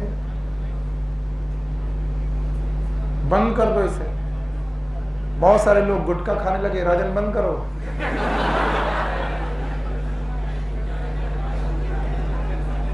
एक नशा दूसरे नशे को, और अंत में कहां ले जाता है? याद रहेगा? तो 4 तरीके हैं, और इन 4 तरीकों से 4 रिस्क ग्रुप हैं। रिस्क ग्रुप के नाम नहीं बताया आपने? इंट्रावेनस ड्रग एडिक्ट, प्रोस्टिट्यूशन, याद रहेगा? पक्का? और मल्टीपल, और पक्का? फिर एक पैराग्राफ एनसीईआरटी ने सिंपैथी में लिखा है। एवरीवन, मैं एनसीईआरटी के पैराग्राफ वाइज चलता हूं। एनसीईआरटी कहती है कि देखो भाई, एड्स हो गया, अब क्या करें? एड्स तो हो गया बंदे को, अब गलती हो गई उससे, और ये एड्स ड्रेडफुल डिसीज है, अब ये मरेगा, 100% मरेगा, बच नहीं सकता। Death is inevitable. अब इसको हो गया, अब ये मरेगा, बचने वाला नहीं। लेकिन एड्स के साथ अगर हो गया तो वैसे तो कोई अच्छी बात नहीं है, कोई भी अच्छी बात नहीं, लेकिन एक अच्छी बात, वो अच्छी बात यह है कि एड्स केवल बॉडी फ्लूइड से फैलता है। और अगर बॉडी फ्लूइड से फैलता है तो हमें किसी एड पेशेंट से डर नहीं है। क्यों? क्योंकि फिजिकल टच से वो नहीं फैलेगा, हाथ मिलाने से नहीं फैलेगा, छूने से नहीं फैलेगा। तो अब जिसे बीमारी हो गई है वो वैसे ही साइकोलॉजिकल शॉक में है। अब किसी को बीमारी हो जाए वो साइकोलॉजिकल शॉक में जाएगा, भगवान ये क्या हुआ मेरे साथ, ऐसा क्यों किया। और अगर ये साइकोलॉजिकल शॉक में गया तो ये दो तरीके से बिहेव कर सकता है। या तो ये डिप्रेस्ड हो सकता है, डिप्रेस हो गया, चुपचाप घर से निकलना बंद हो गया, और या तो ये क्रिमिनल हो सकता है। और जब ये क्रिमिनल एक्टिविटी में आता है तो ये क्या करता है, अपने ब्लड की निडल्स, मैंने ये केस दिल्ली में सुने हैं, देखे नहीं, कि वो फिल्म के थिएटर में जो जहां पर कुर्सियां हैं उनमें वो नीडल लगा करके रख देता था। आप अंधेरे में पहुंचे, आप पिक्चर चल रही, लेट हो गए, आप बैठे, हाय राम, नीडल आइला, हमने कुछ नहीं किया, ये किसी और का था और हमारे नहीं आया, समझ में नहीं आया, आया। तो अगर वो डिप्रेस्ड है तो ठीक है, मरेगा ही, लेकिन अगर वो क्रिमिनल हो गया तो समाज के लिए खतरनाक है, क्योंकि वो बताएगा नहीं कि मुझे, और लेकिन वो अपने साथ, लो बेटा हमको हुआ तो तुम भी लो। इन दोनों ही कंडीशन में हमें उसे बचाना है, और हमें उसे साइकोलॉजिकल शॉक से बचाना है। तो हमें उसके साथ सिंपैथी दिखानी कि चलो हो गया तो हो गया, अभी तुम्हें एक विंडो पीरियड मिलेगा। क्या मिलेगा? क्यों? क्योंकि इन्फेक्शन और डिसीज में 10 साल का अंतर है। अगर आज HIV तुम्हें डिटेक्ट हुआ है तो एड्स होते होते 10 साल लग जाएंगे, 5 से 10 साल लग जाएंगे। तो भैया अच्छा है कि तुम्हें हेपेटाइटिस B नहीं हुई, कि अगर होती तो 3 महीने में, राम नाम, तो तुम कहते भगवान 3 महीने से कम 2-3 साल दे देते, तो भगवान ने कहा 10 साल लो। तो इन 10 सालों तक, हंसने वाली बात नहीं, इन 10 सालों तक आप उससे कह सकते हो कि साफ सफाई से रहो, इन्फेक्शन मत करो, आपके पास अभी 10 साल हैं जीने के लिए। अगर बहुत गंदगी से रहोगे तो, अच्छे तरीके से रहोगे तो बताओ कितना विंडो पीरियड मिलेगा। ये भी NCERT में लिखा है कि इन्फेक्शन होने, HIV घुसना इज नॉट एड्स, HIV घुसने और एड्स होने में कितना समय? 10 साल। ये केवल इन्वेजन पढ़ रहा हूं मैं। क्या पढ़ रहा हूं? हाँ चलो, इन्वेजन में जो जो पढ़ाया बताओगे? इन्वेजन के कितने तरीके? 4 याद हैं? कितने रिस्क ग्रुप? 4 हैं। और ये छूने से फैलता, बॉडी फ्लूइड से फैलता है। तो इस पेशेंट के साथ आपको नरमी बरतनी चाहिए, इसे आइसोलेट कर देना चाहिए, भगा देना चाहिए, इसे अपने में शामिल रखना चाहिए। लेकिन कहो देखो बदतमीजी ना करना। कितना साल दिया तुमको? आराम से जियो, 5 से 10 साल आराम से जियो। अब जो हो गया सो हो गया। मरना तो सबको एक दिन है कि नहीं है? और अगर उसने ये सोच लिया निगेटिव तरीके से कि मरना तो है, लेकिन मरने के पहले 10-12 को मार के जाए तो गड़बड़ हो जाए। ओके, नाउ इन्वेजन के बाद adaptation and multiplication. Adaptation and multiplication.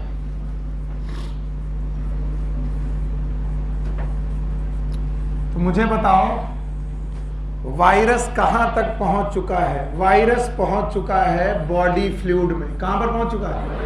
और इस वायरस का नाम क्या है? HIV। फिर से बोलो, HIV नाम है इस वायरस का। और ये बॉडी फ्लूइड में पहुंच चुका है। बॉडी फ्लूइड मतलब ब्लड। सबसे बड़ा body fluid system is blood. Blood से ये वायरस मैक्रोफेजेस के अंदर जाएगा। किसके अंदर? कैसे जाएगा वो मैं बाद में पढ़ा दूंगा। और मैक्रोफेजेस के अंदर जा करके कौन जाएगा? HIV वायरस किसके अंदर जाएगा? और मैक्रोफेजेस के अंदर जा करके मल्टीप्लाई करेगा। क्या करेगा? कैसे मल्टीप्लाई करेगा उसके लिए मुझे बोर्ड साफ करना पड़ेगा। पहले इतना बताओ, एडाप्टेशन और मल्टीप्लिकेशन में वायरस, कौन सा वायरस कहां पहुंचा? प्लीज यार ध्यान सुनो, कहां पहुंचा? ब्लड से कहां पहुंचा? कनेक्टिव टिश्यू में मैक्रोफेजेस पाई जाती हैं। मैक्रोफेजेस के अंदर गया और क्या करेगा? सर कैसे मल्टीप्लाई करेगा? इसका एक डायग्राम एनसीईआरटी ने बनाया है। मान लीजिए ये आपकी मैक्रोफेजेस है, मैक्रोफेजेस है।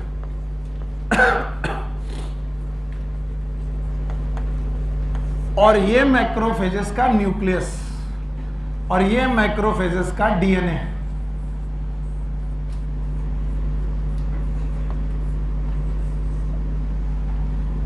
ध्यान से बोलो, ये वायरस का डीएनए की मैक्रोफेजेस? और मैक्रोफेजेस किसकी हैं? होस्ट की। किसकी? अब इन मैक्रोफेजेस की तरफ वायरस बढ़ रहा है। चलो वायरस को पीले रंग से बनाते हैं। वायरस को पीले रंग से बना दिया। बताओ वायरस किसी को याद है? 2 RNA थे। यस और नो? एक की 2 सिंगल स्ट्रैंड RNA थे। अच्छा सेंट्रल डॉग्मा याद है? बताओ DNA से RNA से प्रोटीन। शाबाश मेरे बच्चे शाबाश। DNA से RNA बनाना क्या ये ट्रांसक्रिप्शन है? और प्रोटीन पक्का? अच्छा बताओ ट्रांसक्रिप्शन क्या होता है? DNA से। अच्छा बताओ कोई अगर RNA से DNA बनाने लगे, ट्रांसक्रिप्शन की उल्टा of transcription is reverse transcription. बोलो रिवर्स ट्रांसक्रिप्शन। तो बस अगर आप इतना जानते तो आपको आ जाएगा। बोलते हैं ये HIV वायरस मैक्रोफेजेस की तरफ बढ़ा और जैसे मैक्रोफेजेस की तरफ बढ़ा ये मैक्रोफेजेस में अटैच हुआ। मैक्रोफेजेस में अटैच होने के बाद उसने अपनी कैप्सिड और अपनी प्रोटीन और अपनी लिपिड कवरिंग बाहर छोड़ दी और अंदर भेजा RNA। क्या भेजा? ये है RNA। किसका RNA है ये? HIV। इस RNA ने प्रोड्यूस किया DNA। RNA से बोलो रिवर्स। और रिवर्स ट्रांसक्रिप्शन के लिए एंजाइम का नाम भूल गए। Reverse transcriptase. रिवर्स और रिवर्स ट्रांसक्रिप्टेज इन्होंने होस्ट के यूज किया कि खुद के? क्या ये खुद एक एंजाइम लेके चल रहे हैं? नाम बताओ। फिर से बोलो। HIV आया, मैक्रोफेज में आया, कोट बाहर छोड़ दिया, अंदर RNA भेजा। RNA सिंगल है कि डबल? इस सिंगल RNA ने क्या बनाया? DNA। इस DNA को बोलते हैं cDNA। बोलो क्या नाम? That is known as complementary DNA। फिर से बोलो। और कॉम्प्लीमेंट्री DNA जिस प्रोसेस से बना उसका नाम रिवर्स ट्रांसक्रिप्शन। अंजलि बहुत नींद आ रही है। रिवर्स ट्रांसक्रिप्शन करके इन्होंने DNA बनाया। तुम मुझसे पूछ सकते हो सर RNA से DNA बनाने की जरूरत क्या है? देखो बड़ी जरूरत है। क्यों? क्योंकि इन्होंने अपने RNA से DNA बना करके अपना DNA होस्ट के DNA के साथ कंबाइन कर दिया। बताओ ये DNA किसका था? और अब ये वाला DNA पीला वाला किसका है? पर HIV तो RNA रखता है। सर हमें नहीं आ रहा। HIV के पास क्या है? तो DNA कैसे आया? रिवर्स। और रिवर्स ट्रांसक्रिप्शन किस एंजाइम से? क्या ये एंजाइम लेके चले थे? तो ये जानते हैं हमें अपने आरएनए से काम डीएनए बनवाना पड़ेगा। एंजाइम लेके चले थे, बोलो अंदर आए, पूरा आए कि कोड छोड़ दिया? आरएनए आया, आरएनए से क्या बनाया? डीएनए को मिक्स कर दिया, किसके साथ? होस्ट। और अब इस होस्ट डीएनए के साथ मिल करके इस डीएनए को कर रहे हैं रेप्लिकेट। क्या कर रहे हैं? और रेप्लिकेट कर करके नए वायरस बना रहे हैं। क्या बना रहे हैं?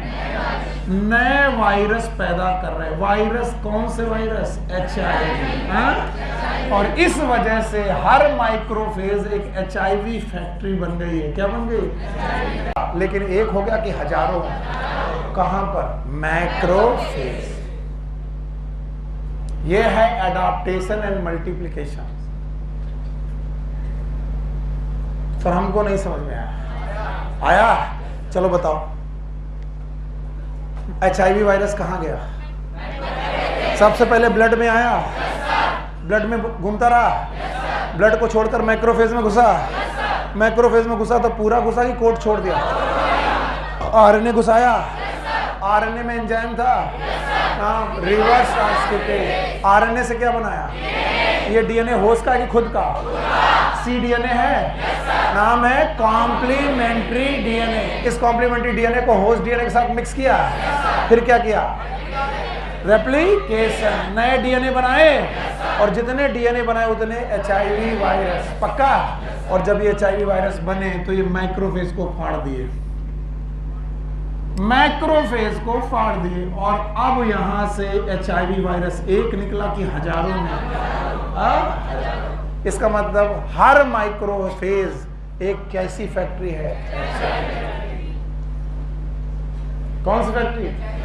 और इन माइक्रोफेजेस से निकलने वाले वायरस, इन माइक्रोफेजेस से निकलने वाले वायरस ढूंढने लगे हेल्पर टी सेल को। किसको? आपकी बुक में TH लिखा हुआ है। What is TH? Helper T cell. और हेल्पर टी सेल में से मैंने 2 हेल्पर टी सेल लिखाई थी। किसी को याद है? किसी को नहीं याद है? एक है CD4+ और एक CD8+। याद है? और इसमें भी उन्होंने अटैक किया ज्यादातर CD4+। और ये क्वेश्चन नीट में पूछा जा चुका, मैं बार बार बोल रहा हूं, NCERT में ना होने के बाद पूछा जा चुका है। और इन हेल्पर टी सेल के अंदर घुस करके इन्होंने इन हेल्पर टी सेल को डिस्ट्रॉय करना चालू किया। डिस्ट्रॉय करने के साथ साथ इन हेल्पर सेल में भी मल्टीप्लाई करना चालू किया, और मल्टीप्लाई करके और नए वायरस बनाए। और फिर इन नए वायरस से फिर दूसरी TH cell, watch TH cell, helper T cell. तो बताओ कौन मरने लगी?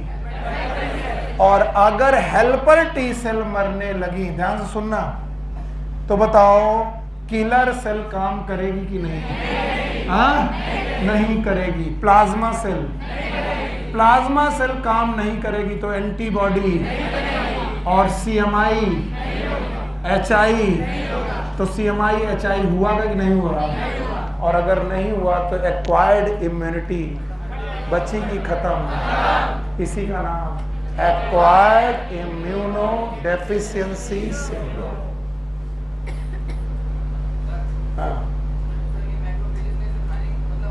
मैं यही तो बात है, तुमने पहले को ही मार दिया। इतना खतरनाक वायरस, उसे मालूम है मैक्रोफेज मुझे खा सकती, पहले उसी को मार दिया उसे।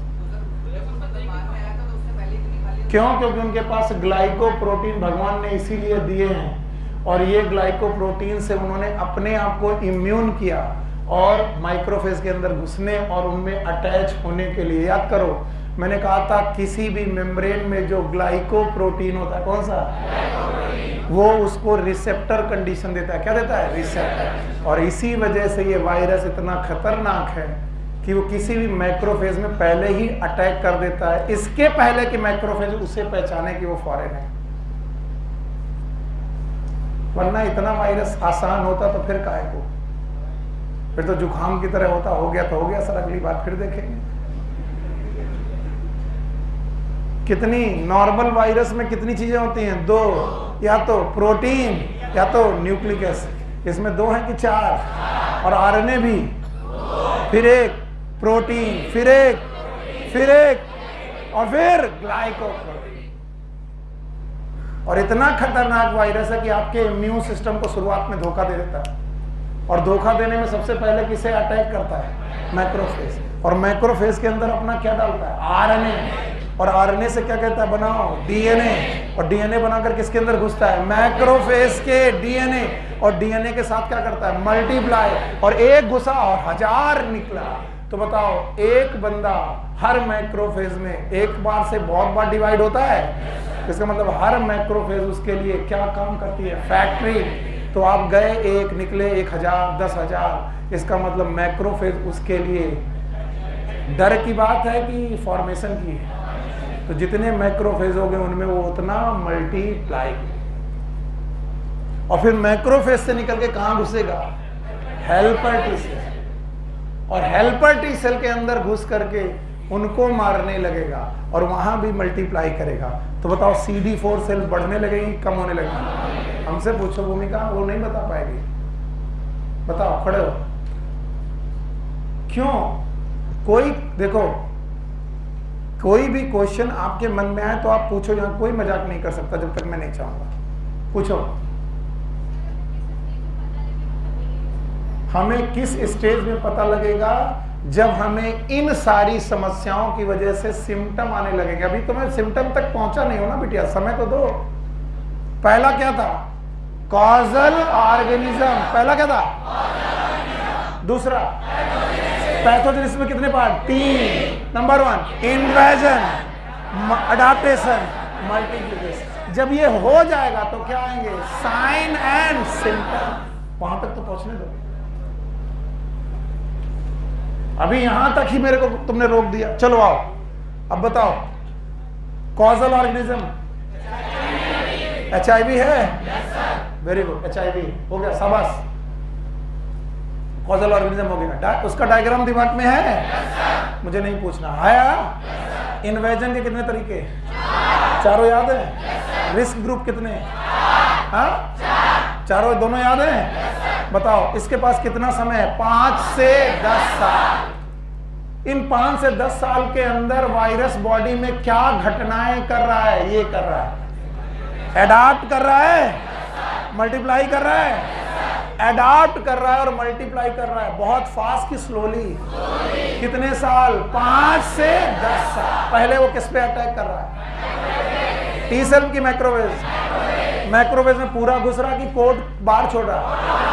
आरएनए अंदर गया। आरएनए से क्या बनाया?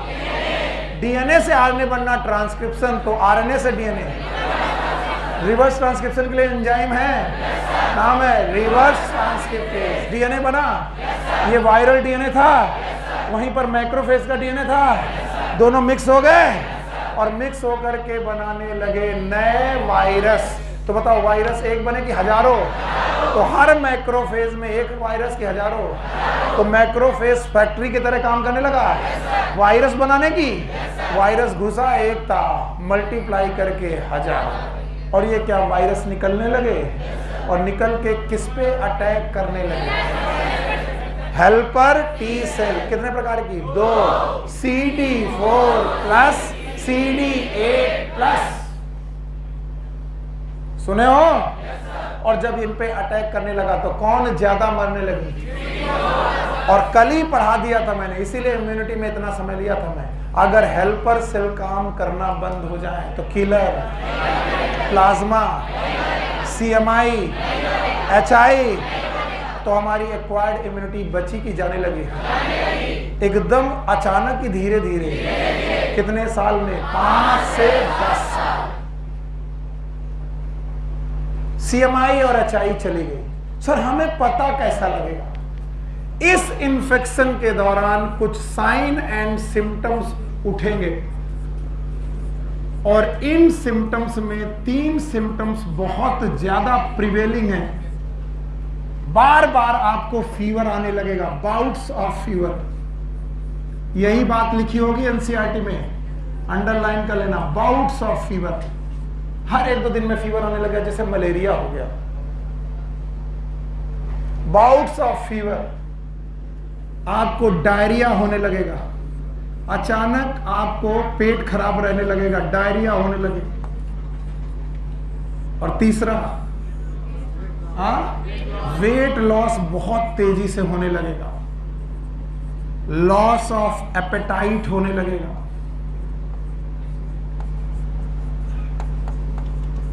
और जो लोग नहीं जानते वो सुन लें, एक वायरस है हर्पीज वायरस, बोलो कौन? इसका इन्फेक्शन चिकन पॉक्स के समय हुआ था। किसके समय? और चिकन पॉक्स नहीं हुआ, वो नर्व में पड़ा रहा और आपकी इम्यूनिटी उसे दबाए रही। जैसे ही इम्यूनिटी खत्म होने लगी, आपको हर्पीज जैसे इन्फेक्शन अपने आप होने लगे। अब आप समझ ही नहीं पाओगे कि अचानक बॉडी में क्या हो रहा है।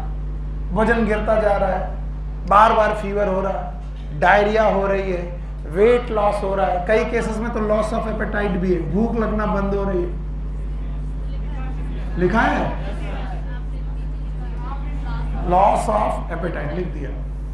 तो बाउट्स ऑफ फीवर है, डायरिया है, वेट लॉस है, लॉस ऑफ एपेटाइट है और साथ में हर्पीज जैसे इंफेक्शन होने लगेंगे। ये पहले साइन एंड सिम्टम है। अभी सुधर जाओ, अभी भी नहीं पता चल पाया तो फिर आपकी इम्यूनिटी खत्म। इम्यूनिटी, और अगर इम्यूनिटी खत्म होने लगी तो अब जो भी इंफेक्शन आपकी बॉडी में घुसेगा वो ठीक होगा कि नहीं होगा। मल्टीपल इंफेक्शन होने लगेंगे। इनको बहुत ध्यान से लिखना, जो मैं मल्टीपल इंफेक्शन पीले से लिखने जा रहा हूं, बहुत ध्यान से लिखना। शुरुआत में ये होगा, बोलो कौन? Bouts of fever, diarrhoea, weight loss, ये होने लगेगा। ये शुरुआती लक्षण। और कुछ दिन गुजारो, 5 साल, 4-5 साल, आपकी बॉडी में मल्टीपल इन्फेक्शन होने लगे। जो भी बैक्टीरिया घुसा उसके लड़ने के लिए ना तो CMI, ना तो बताओ वो घुसा तो उसे कोई मार पाएगा। और इसलिए आपको क्या होने लगेगा? मल्टीपल इन्फेक्शन में भी कुछ स्पेशल इन्फेक्शन, जैसे बैक्टीरिया में टीबी आपको बहुत तेजी से होने लगेगी। टीबी, ये बहुत बार पूछा गया क्वेश्चन है कि बताओ कौन सा बैक्टीरियल इन्फेक्शन एड्स के साथ बहुत एसोसिएटेड है? टीबी।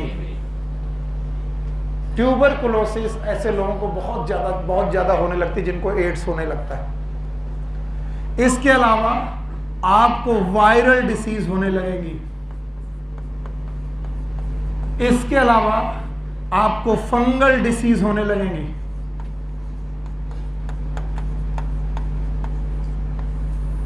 इसके अलावा आपको एक इन्फेस्टेशन होगा। मैंने एक बार पढ़ाया था, what is the difference in infection and infestation.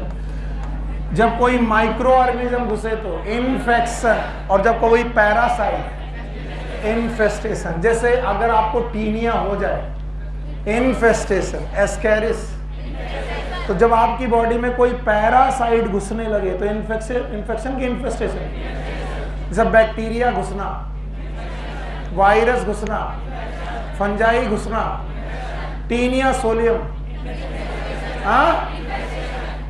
Round warm, तो कोई पैरासाइट घुसने लगे तो बोलते हैं कि पैरासाइट ज्यादातर एड्स पेशेंट में हो जाता है। It is known as toxoplasma. Toxoplasma, मैंने बहुत रिक्वेस्ट करके लिखा है कि इन्हें जरूर याद रखना। ये एड्स एसोसिएटेड मल्टीपल इन्फेक्शन है, कई बार पूछे गए। एड्स से एसोसिएटेड सबसे कॉमन डिसीज टीबी, बोलो कौन? टीबी। एड्स में होने वाली सबसे कॉमन डिसीज टीबी। क्यों टीबी हुई?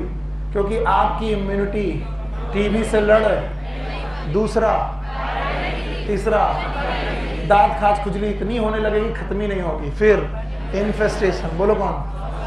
और एक कैंसरस जैसी, कैंसर नहीं, कैंसरस जैसी कंडीशन, नाम याद करना, बुक में नहीं है, लिख लेना, कापोसी सार्कोमा। ये एड्स के साथ एसोसिएटेड है। कापोसी sarcoma, it is not cancer. मैं फिर से बोल रहा हूं ऑनलाइन बच्चों, it is not, it is out growth multiple growth like structure, कापोसी sarcoma. तो ये सब एड्स से रिलेटेड मल्टीपल इन्फेक्शन है जो आपको होने लगेंगे।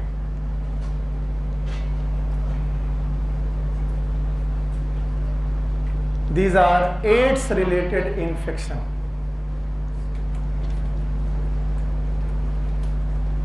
चलो पहले साइन एंड सिम्टम पहली बार कैसे पता चलेगा?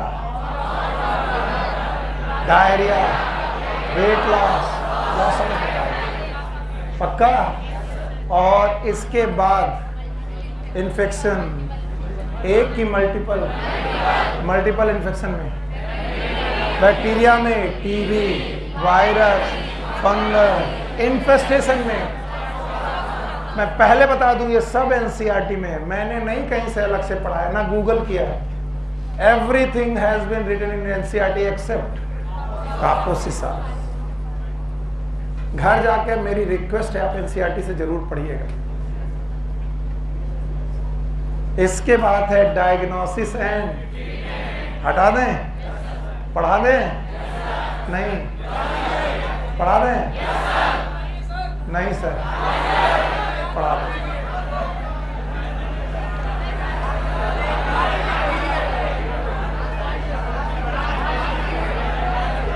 चलो कोई बात, रुको रुको, कहाँ ऐसा लग रहा तवे में बैठे हो। मैं जबरदस्ती कुछ इसलिए नहीं करना चाहता हूँ ना, क्योंकि उसके बाद तुम्हारे मैसेज आते हैं आज का सर क्लास कुछ समझ में नहीं आया, मुर्गे की जान गई, तुम्हें टेस्ट नहीं मिला।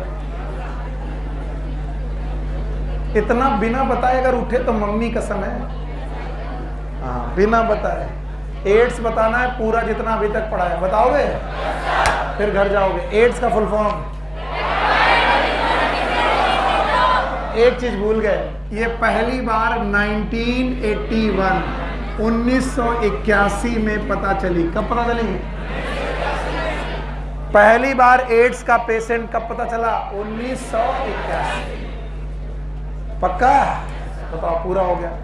अब बताओ एड्स का फुल फॉर्म एक्वायर्ड इम्यूनोडेफिशिएंसी। और अगर कोई डिसीज है तो हम कितने पॉइंट में पढ़ते हैं? क्या बात है यार, हमारे बच्चे डॉक्टर बन गए। अच्छा कोई भटकता हुआ आदमी आए और बोले यार हमको एड्स बिल्कुल समझ में नहीं आया, पढ़ा दोगे? पहले एक कान के नीचे कंटाप देना और बोलना कोई भी डिसीज कितने में? एलर्जी कितने में? 4 बात में। क्या दोस्त बहुत अच्छा पढ़ रहे हो। पहला कॉजल ऑर्गन, दूसरा pathogenesis, sign and symptom, diagnosis and treatment. Causal organism diagram याद है? 2 आरएनए, ट्रांसक्रिप्टेज, पहला प्रोटीन, दूसरा प्रोटीन, लिपिड, ग्लाइकोप्रोटीन। क्या गजब बात है। वायरस दिख गया?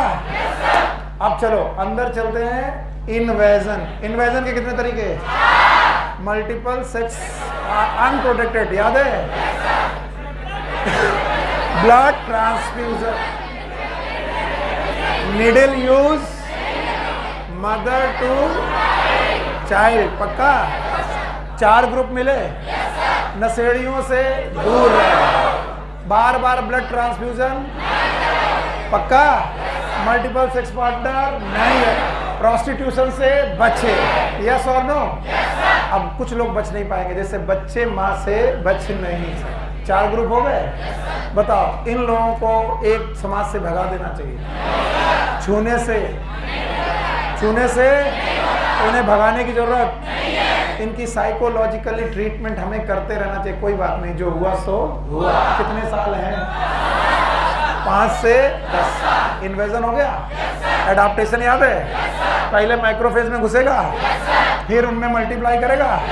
कैसे मल्टीप्लाई करेगा याद है? कोट अंदर जाएगा कि बाहर? आरएनए जाएगा, रिवर्स ट्रांसक्रिप्शन होगा, डीएनए बनेगा, होस्ट डीएनए में घुसेगा, वायरस बनाएगा। वायरस फैक्ट्री कौन है? वायरस फैक्ट्री से वायरस निकलेंगे, हेल्पर सेल में जाएंगे, CD4+, CD8+, इनको मारने लगेंगे और आपकी CMI और HI जाने लगेगी। पहली बार तुम्हें लगेगा फीवर बार बार, डायरिया बार बार, वेट लॉस, खाने में मन, क्या मुझे एड्स हो सकता है? यस। अगर इसमें नहीं रुके तो बाकी मल्टीपल इन्फेक्शन हो गए। कुछ 5 इन्फेक्शन के नाम है, याद हो गए? बस राजा बाबू हो और चले जाना। टीबी होगा, viral disease, fungal infestation, toxoplasma और Kaposi. Thank you very much. Monday को मिलेंगे, कल छुट्टी है। Okay, take care. बंद कर दो बेटा।